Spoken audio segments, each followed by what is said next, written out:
Hello everyone. Today we are going to be discussing rubber dam isolation for root canal treatment of a upper left premolar tooth. Upper left, that is tooth 5. Alright.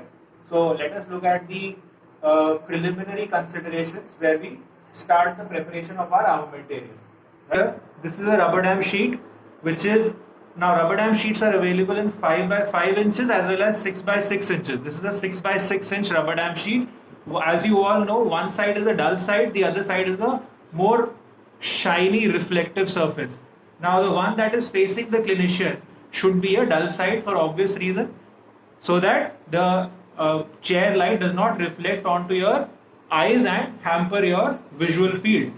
Now when we start marking the areas corresponding to the teeth, as you can see, I have divided this 6 by 6 inch sheet into various segments. Now the first thing that we do is up front we mark a circle here which marks the upper left side of the patient's face, right? So this way your rubber dam sheet stays oriented correctly throughout the procedure. The first thing is you mark a horizontal line right at the center. So if this is a 6 inch sheet, then this is 3 inches. So at 3 inches we mark a horizontal line. Then vertically we section the sheet into 3 equal parts. So at 2 inches, 2 inches and 2 inches, right? So we have 2, 2 and 2 inches. Okay. Now this gives us a strong reference of marking our teeth. Now upper central incisor, next the first point is that the upper central incisor is 1 inch from the top of the sheet, right? So if this is 1, that's your upper central incisor, then for the upper left second premolar, we go 1, 2, 3, 4 and 5. So roughly this is the area which would correspond to our upper left second premolar, right? We have the point here.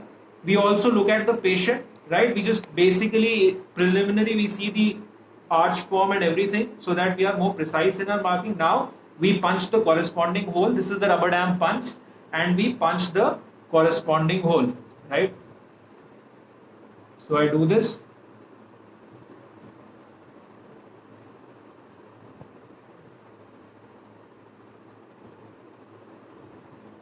Now just to make my life easier, I'll punch a slightly bigger hole, okay?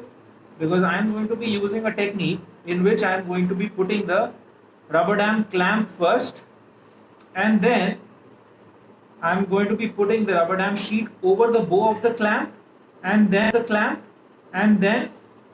across the wings of the clamp. Alright? So my rubber dam punch has been used to create this hole in the rubber dam sheet. Alright, now the next step is to choose the clamp. Now this is the upper premolar clamp. This is these are very good clamps from Colteen. These are hygienic clamps. And the first thing that we do is we secure this clamp with a dental floss. Now ideally a dental floss length which is used to secure these clamps is 12 inches, which is equal to 30.5 centimeter. Now I have a scale which is only 6 inches long.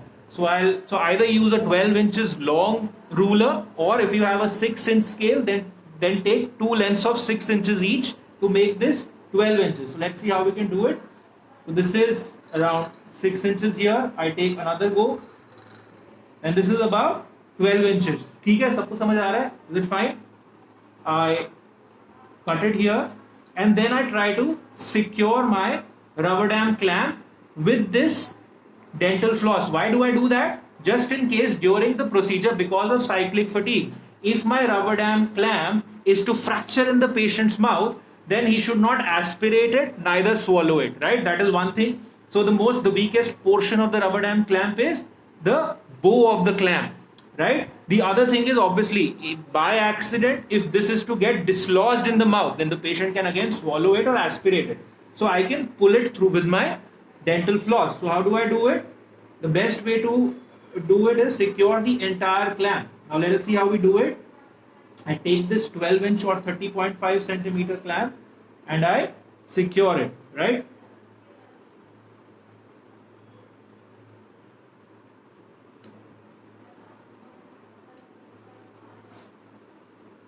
So that's one go. Then I can be doubly sure. So double protection, right? So here, through one hole of the jaw, this is secured. Then I'll take it around 3 or 4 loops around the bow of the rubber dam clamp, right? And then I express it or needle it through the other hole, right? So I do it through the other hole, alright? Obviously I can use my artery forceps or... Okay, so now we are doing the first clinical step, that is putting the rubber dam clamp, which is duly secured with our dental floss, onto the patient's tissue, right? So we, as I said earlier also, this is the 2-5 that we are isolating, right? So we secure a nice anchorage to the tooth with a nice 4-point contact onto the cervical areas of the buccal and lingual surface of the tooth, right? Once we've put the clamp, we take our index finger and try to get this index finger under the bow and try to lift the clamp. If it doesn't lift, that means our grip is secure, right? Now the next step is to put the rubber dam sheet over the clamp. Again, orienting ourselves correctly. This first circle was the upper left corner of the patient's mouth, right? Now we take the sheet over the bow of the clamp, right, like this, and then digitally only we take the sheet over the wings of the clamp.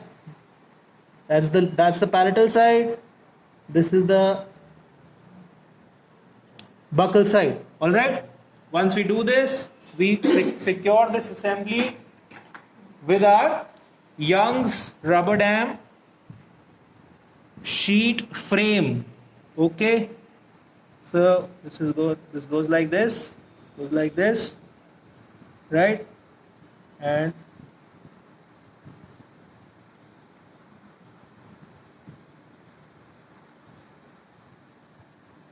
so this is done, right? Now, in order to ensure that while we are doing our cutting, the water does not drool and drip onto the patient's clothes and this thing, we can make a nice pocket with the rubber dam sheet itself here, like this, right? Now this would become a nice pocket so as to hold the water, excess water here. The second thing that we can do is further secure this clamp which is attached with the floss over the rubber dam frame, right? So we can tie it here also on the rubber dam frame, right? So get a nice tie here on the rubber dam frame, and we are completely, once we do this, we are good to go. All right. So once we do this, we are good to go. As you can see here, we can so we can tie it here also on the rubber dam frame, right? So get a nice tie here on the rubber dam frame, and we are completely, once we do this, we are good to go. All right. So once we do this, we are good to go. As you can see here, we can you can just show this view here. Is it fine? Okay. So friends, this was about the isolation of upper left premolar for endodontics, right? Thank you.